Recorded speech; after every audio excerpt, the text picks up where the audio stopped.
Hello दोस्तों, आज है इलेक्ट्रोस्टैटिक का फोर्थ वीडियो।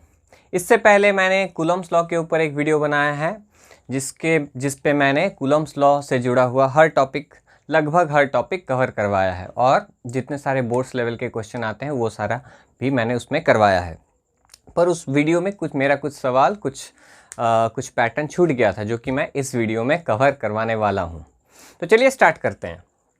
देखो, ये एक पैटर्न में आता है। मैं क्वेश्चन लिखूंगा नहीं, आपको समझ में आ जाएगा क्योंकि बहुत सिंपल सा चीज़ है। क्वेश्चन लिखने का ज़रूरत नहीं है, आप अगर ग्राफ डायग्राम देखेंगे तो समझ में आ जाएगा। जैसे कि एक इक्विलैटरल ट्राइंगल है और हर वर्टिसेस में एक चार्ज रखा हुआ है ए बी सी। यहाँ पे भी प्लस क्यू, यहाँ पे भी प्लस क्यू और यहाँ पे भी प्लस क्यू, ठीक है। और इसका जो सेंट्रॉयड है यहाँ पे एक चार्ज रखा गया है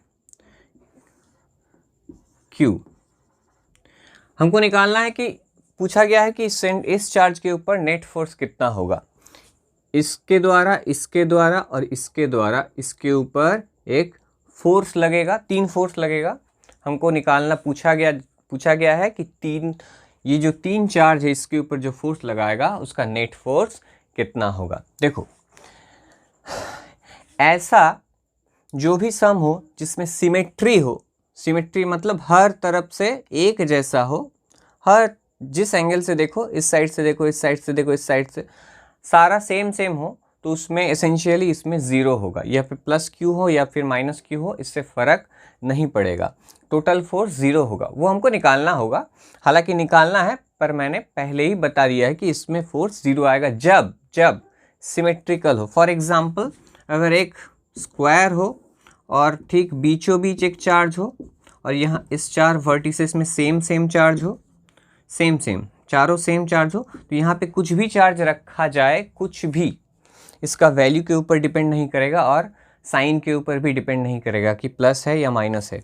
ये चार्ज सेम हो तो बीच में जो होगा उसके ऊपर नेट फोर्स हमेशा ज़ीरो ही आएगा। वो हालांकि हमको प्रूफ करना है, निकाल के दिखाना होगा, पर पहले से ये जान के आपको रखना है कि जब सिमेट्रिकल दे ऐसा प्रॉब्लम, तो बीच में अगर कोई चार्ज रखे तो उसके ऊपर एसेंशियली ज़ीरो ही होना चाहिए, ठीक है।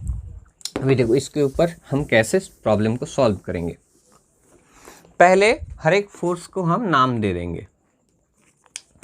इसको ये रिपेल करेगा तो ये FA, ये भी रिपेल करेगा तो FB नाम देते हैं, क्योंकि A चार्ज फोर्स अप्लाई कर रहा है इसलिए FA, B charge force apply कर रहा है इसलिए FB और C चार्ज फोर्स अप्लाई कर रहा है इसलिए FC। देखो बच्चों, Q1 Q2 सेम, इसको Q1 मानो, इसको Q2 मानो, तो जो रिजल्ट आएगा, इसको Q1 मानो और इसको Q2 मानो तो भी वो वही रिजल्ट आएगा। इसको Q1 मानो, इसको Q2 मानो तो भी वही फोर्स आएगा, क्योंकि हर बार डिस्टेंस क्या है, सेम है तीनों में, और चार्ज का वैल्यू भी हर बार सेम है। तो डिस्टेंस और चार्ज हर बार सेम हो तो यानी इसका मतलब FA equal to FB equal to FC। तीनों चार्ज, एक्चुअल में तीनों चार्ज का मैग्नीट्यूड एकदम सेम होगा, तो उसको हम फॉर सिंप्लिसिटी F मानेंगे और F का वैल्यू होगा K Q1 Q2 by R²। इस डिस्टेंस को अभी R मान के चलते हैं। ये है एक A इक्विलैटरल ट्राइंगल है। अभी के लिए इस डिस्टेंस को R मान के चलते हैं। हर बार डिस्टेंस सेम है। सेंट्रॉइड यानी एक ऐसा पॉइंट जो सारा तीनों वर्टिसेस से इक्वी डिस्टेंस में है, तो तीनों डिस्टेंस क्या होना चाहिए, सेम। तो R² मैंने साइड में इसको निकाल के रखा है। हालांकि ये जो मैंने फोर्स निकाला है, तीनों फोर्स बराबर होगा, तीनों का वैल्यू ये सेम होगा, ये हमें कोई हेल्प करने वाला नहीं है। देखो, एक फ्री बॉडी डायग्राम बना लो। एक फोर्स ऐसा, एक फोर्स ऐसा और एक फोर्स ऐसा, और तीनों क्या है, F। हमको तीनों का सिंपली क्या करना है, वेक्टर लॉ अप्लाई करके इन तीन फोर्स का रिजल्टेंट निकालना है। और तीनों में एंगल कितना है, 120 है,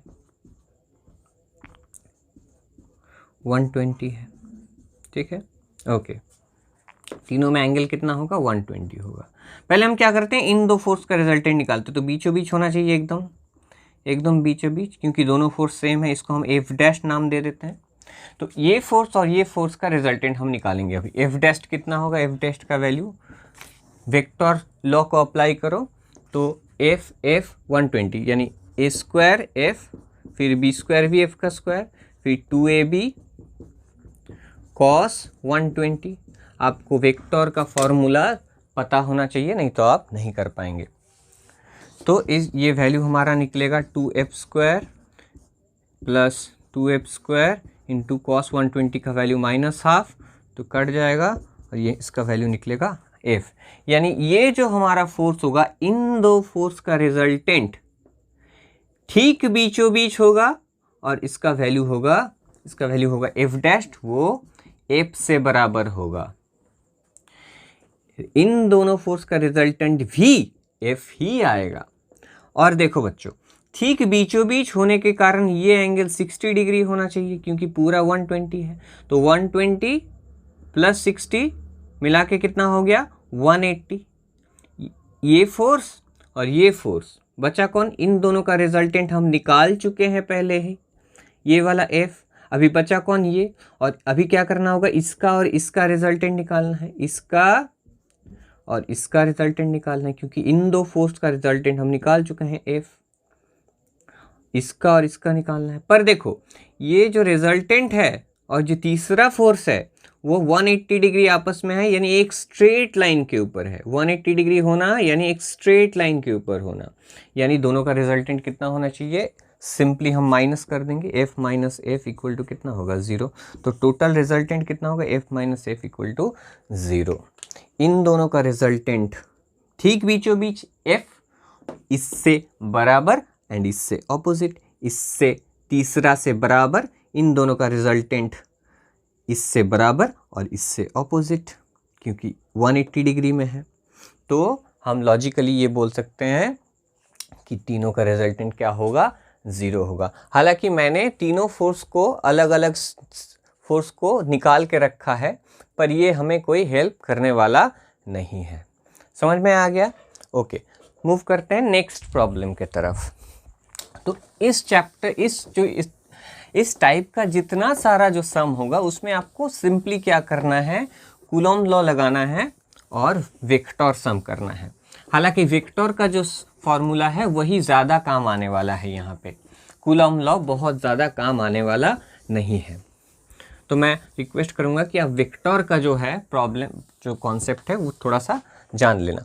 इसी प्रॉब्लम को ऐसे भी दिया जाता है, जैसे कि एक ट्राइंगल इक्विलैटरल, फिर से ट्राइंगल, यहाँ पे ABC, यहाँ पे चार्ज है -q, सॉरी यहाँ पे +q, यहाँ पे चार्ज है +q और यहाँ पे है -q, ठीक है।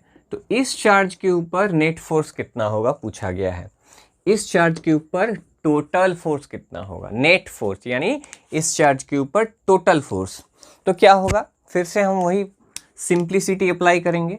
ये इक्विलैटरल ट्राइंगल है, यानी ये डिस्टेंस और ये डिस्टेंस सेम होगा। ये इसको अट्रैक्ट करेगा,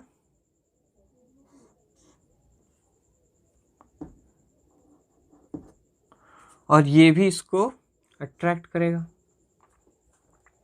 दोनों फोर्स सेम होना चाहिए, क्योंकि यहाँ पे Q1 Q2 और यहाँ पे Q1 Q2 सेम है। इसका डिस्टेंस और इसका डिस्टेंस सेम है।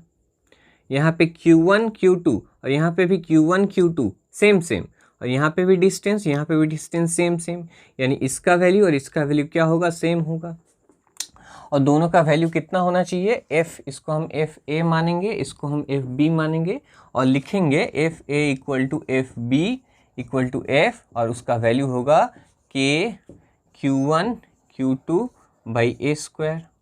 ये डिस्टेंस मानते हैं कि A है इक्विलैटरल ट्रायंगल का, ठीक है। तो F तीनों हो गया। अभी क्या करना है, इन दो फोर्स का रिजल्टेंट निकालना है। ये रिजल्टेंट ठीक बीचों बीच आएगा, इनका रिजल्टेंट, इसका और इसका रिजल्टेंट निकालना है। तो दोनों के बीच एंगल कितना है, 60 डिग्री। तो अभी फार्मूला में बैठाना है रिजल्टेंट का जो फार्मूला है, इसको रिजल्टेंट को हम एफ डैश मान के चलते हैं। फिर से वेक्टर लॉ लगाओ, a square plus B square plus 2ab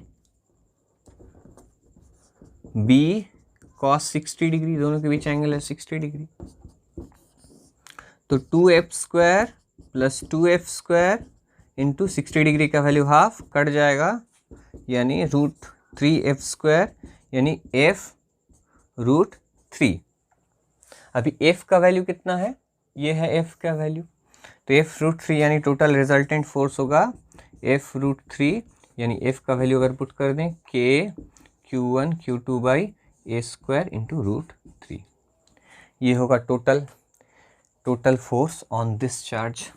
a है यहाँ पे साइड, q है इसका वैल्यू, q है इन दोनों का, मतलब हर एक का वैल्यू, ये है रिजल्टेंट। ठीक है, इसी प्रॉब्लम को ऐसे भी दे सकता है, इसी प्रॉब्लम को थोड़ा सा चेंज अगर कर दें, स्लाइटली चेंज किया जा सकता है। तो क्या होगा, मान लो कि ये है प्लस और ये है माइनस, ये है प्लस, ये है माइनस, तो इसके ऊपर टोटल फोर्स क्या होगा, तब क्या होगा, ये रिपल्शन हो जाएगा ऐसे, और ये अट्रैक्शन होगा, एफ बी इस साइड होगा। फिर तो अभी भी F A equal to F B होगा, इसको हम एफ मान के चलेंगे। ये और ये फोर्स सेम होगा, सेम क्योंकि Q1 Q2 सेम है और डिस्टेंस भी सेम है, पर इसमें प्लस प्लस होने के कारण रिपल्शन, इसमें प्लस माइनस होने के कारण अट्रैक्शन। दोनों के बीच एंगल कितना है, 120। फिर से वही फार्मूला, एफ डैश्ड यानी रिजल्टेंट को हम एफ डैश्ड मान के चलते हैं। एफ डैश्ड क्या होगा, a square plus B square plus 2ab cos 120। cos 120 का वैल्यू होता है हाफ, तो F square 2f square plus 2f square into -1/2 cut गया, 2f square minus F square equal to √f square equal to F. यानी जो resultant होगा इन दोनों के बीचों बीच, ये होगा एक्चुअली हर एक से बराबर होगा, इसका इससे बराबर होगा।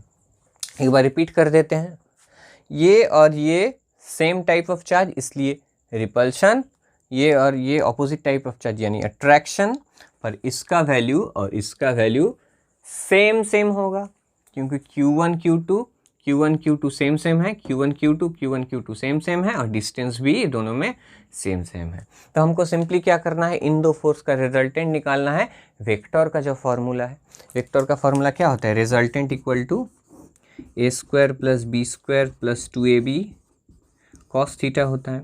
अगर दो वेक्टर हो ए और बी आपस में, ये ए और ये बी, और दोनों के बीच एंगल थीटा होती है, ये फार्मूला, इसी फार्मूला में मैंने बैठा दिया है। सिंपल है सिर्फ आपको कूलॉम्स लॉ और वेक्टर लॉ को बार बार अप्लाई करना है, कूलॉम लॉ और वेक्टर लॉ को। तो इस ट्राइंगल लॉ में हो गया 3 सम। अभी हम एक स्क्वायर वाला करते हैं, थोड़ा सा स्क्वायर वाला करते हैं।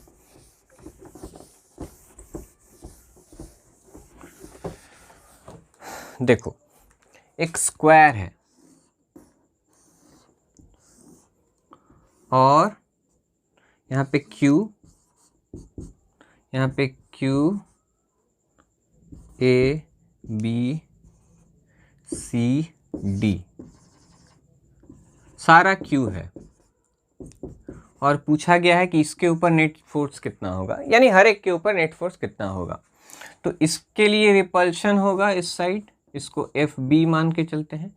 इसके लिए रिपल्शन होगा इस साइड, इसको एफ डी मान के चलते हैं, और इसके लिए भी रिपल्शन होना चाहिए होगा, और ये होगा एफ ए। तो 3 फोर्स हो गया। अब देखो एफ बी और एफ डी सेम सेम होगा, F B equal to F D equal to F, और इसका वैल्यू होगा K Q one Q two by A square, अगर साइड है ए, अगर साइड है ए तो होगा ये वाला वैल्यू। और देखो ये वाला जो डिस्टेंस है, ये अगर हम पाइथागोरस का थ्योरम अप्लाई करें तो ए तो ये होगा ए रूट टू, तो इन दोनों के बीच फोर्स कितना होगा एफ ए, अगर मैं एफ ए निकालूं इन दोनों के बीच फोर्स फिर से क्या होगा K Q one Q two by इसको ए रूट टू का होल स्क्वायर, यानी के Q one Q two by A square into 1/2, 2 को साइड में कर दिया है। पर ये वाला क्या है एफ है ओरिजिनल, तो मैं इसको f/2 लिख सकता हूँ, यानी ये वाला f/2 होगा। तो क्या है F B F D same same है, एफ ये एफ है, ये एफ है और ये f/2 है। तो फाइनल ग्राफ कैसा होना चाहिए डायग्राम, फ्री बॉडी डायग्राम, एक f फिर से f और ये f/2, ये f और f/2। ठीक है, अभी इन तीन फोर्स का रिजल्टेंट निकाला है क्योंकि तीनों फोर्स इसके ऊपर एक्ट कर रहा है, और एफ ए है f/2। अभी इस तीन फोर्स का हम रिजल्टेंट निकालेंगे, इन तीन फोर्स का। इन दोनों का रिजल्टेंट कितना होगा एफ डैश अगर मान के चलें तो a square plus B square plus 2ab cos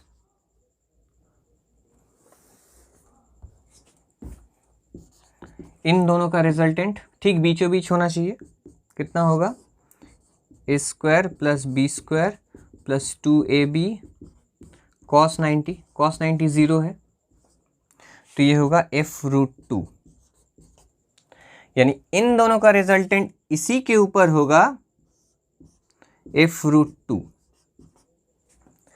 इन दोनों का रिजल्टेंट f√2 और इसका इसके ऊपर फोर्स है f/2, दोनों एक ही लाइन के ऊपर है तो total resultant f double dash मानते हैं, सिंपली जोड़ देने से आ जाएगा f/2 प्लस f√2, यानी f कॉमन ले लो तो 1/2 प्लस √2, ये हो गया टोटल वैल्यू। अभी इस f का वैल्यू यहाँ पे बैठा देना है, एक बार रिपीट कर देते हैं, सिंपल है, सिंपल है, घबराना नहीं है, बहुत सिंपल है।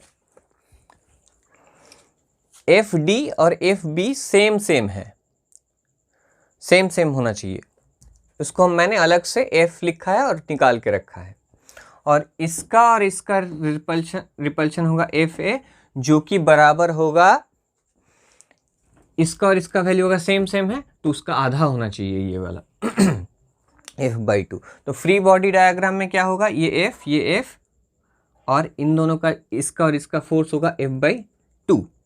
फिर से मैं इन तीनों का रिजल्टेंट अगर निकालूंगा तो हमारा ये आएगा।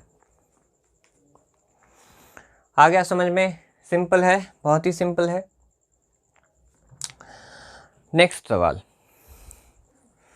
अगर इसी को ऐसे बोल दे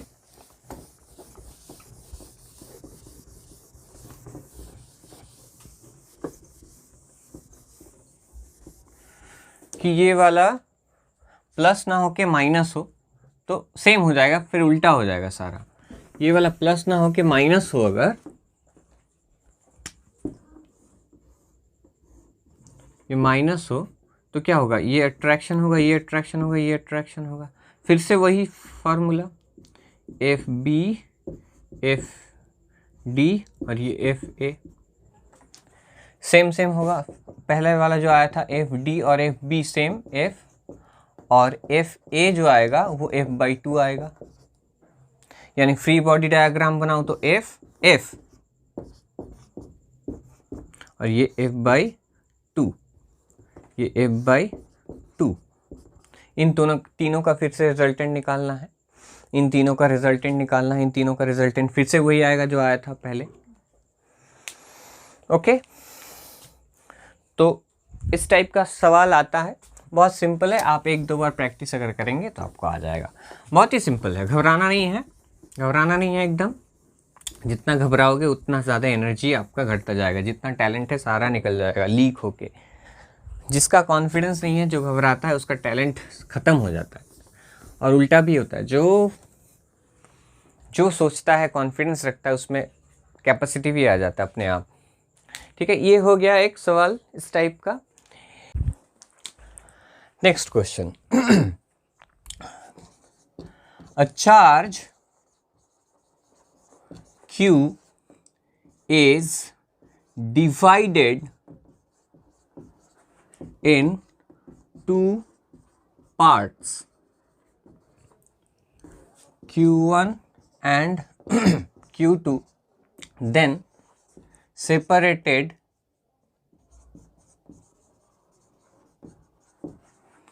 at a distance kept at a distance r. Find the values of Q1 and Q2 so that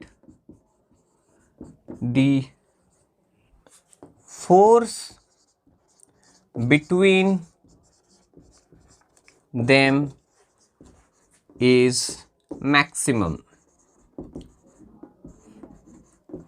देखो बच्चों, ये क्वेश्चन बहुत जगह पे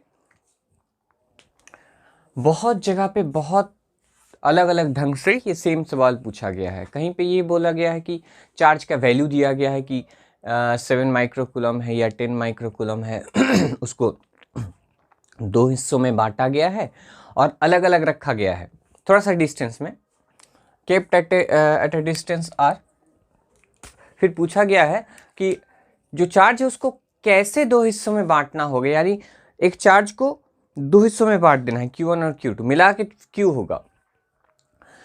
ऐसे बांटना होगा कि उन दोनों में जो इंटरैक्टिव फोर्स है, रिपल्शन होगा, सेम टाइप ऑफ चार्ज है, वो मैक्सिमम आए।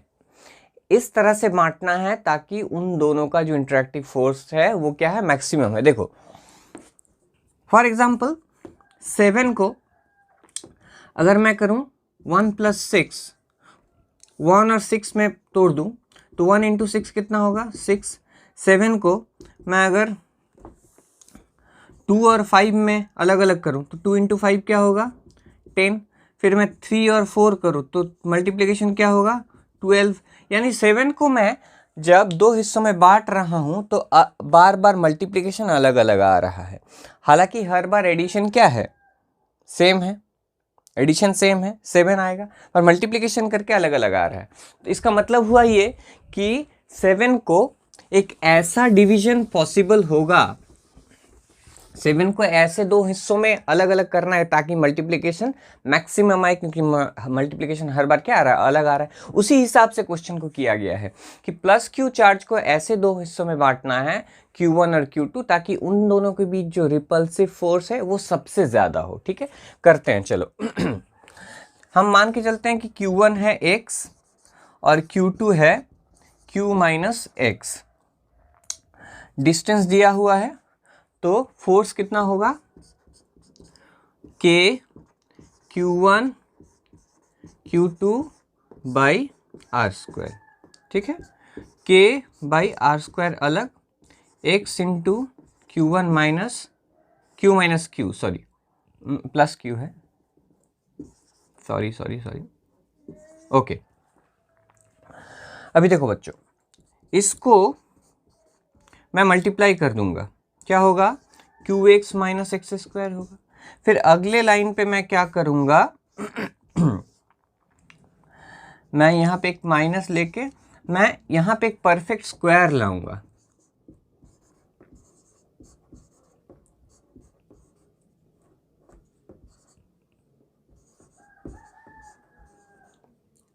देखो इसको ध्यान से देखो,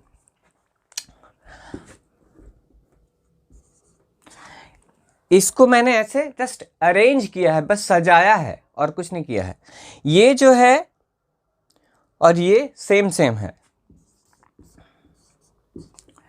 इसको अगर आप ब्रैकेट को उठा देंगे और माइनस को अप्लाई कर देंगे तो सिंप्लीफाई करने के बाद यही आएगा। कैसे दिखाता हूं मैं ये माइनस जब यहाँ पे अप्लाई होगा तो प्लस हो जाएगा, 2 कट जाएगा और QX आएगा। यहाँ पे QX है प्लस QX और यहाँ से माइनस अप्लाई करने से ये प्लस QX बन जाएगा और माइनस एक्स स्क्वायर आएगा तो माइनस एक्स स्क्वायर भी है यहाँ पे, तो यहाँ से माइनस एक्स स्क्वायर आ रहा है जो कि है और यहाँ से प्लस QX आ रहा है जो कि यहाँ पे है। तो एक्स्ट्रा मैंने क्या लिया है Q²/4 और माइनस अप्लाई करेंगे तो माइनस Q²/4 मैंने एक्स्ट्रा लिया है।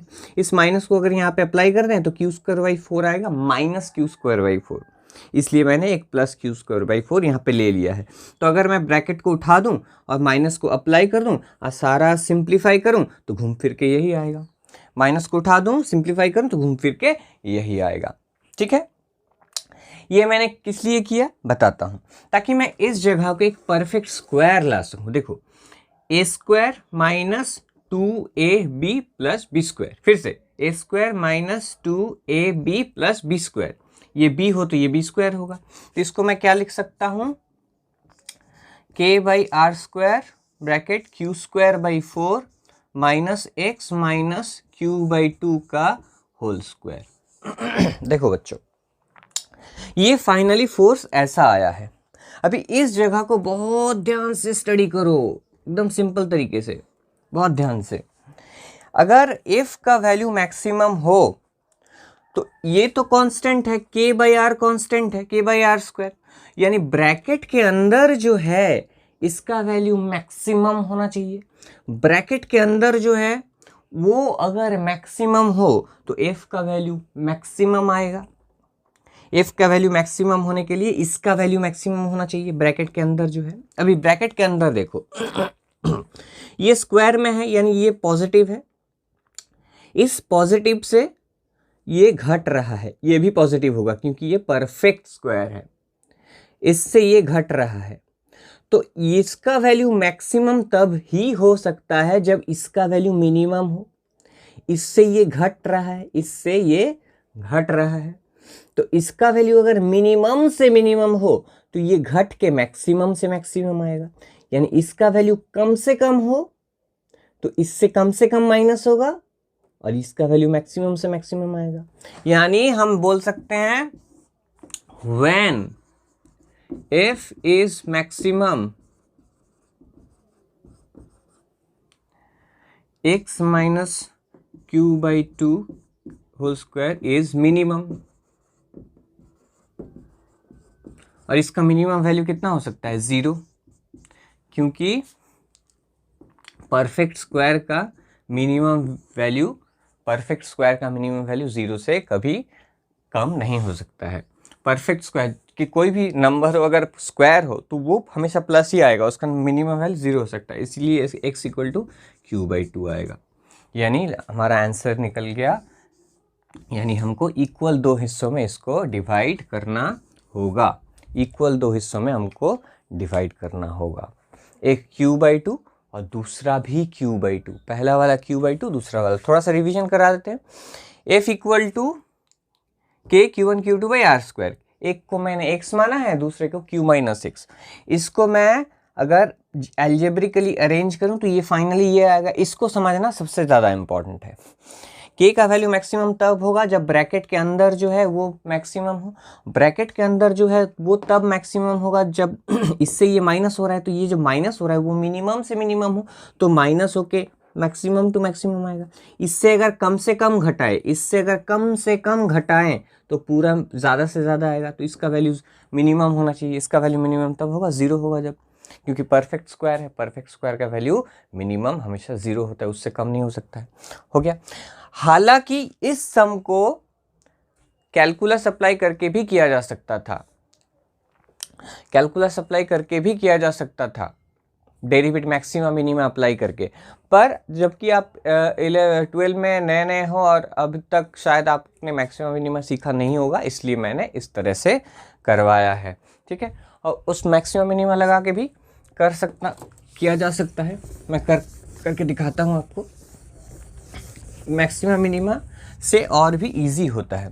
फोर्स क्या होगा, K Q1 Q2 by R square, K by R square को अलग, ये QX minus X square, F अभी वेरिएबल है x और वेरिएबल है f, हम डेरिवेटिव करेंगे, K बाई आर स्क्वायर अलग, इसका डेरिवेटिव q और इसका derivative minus 2x, for f to be maximum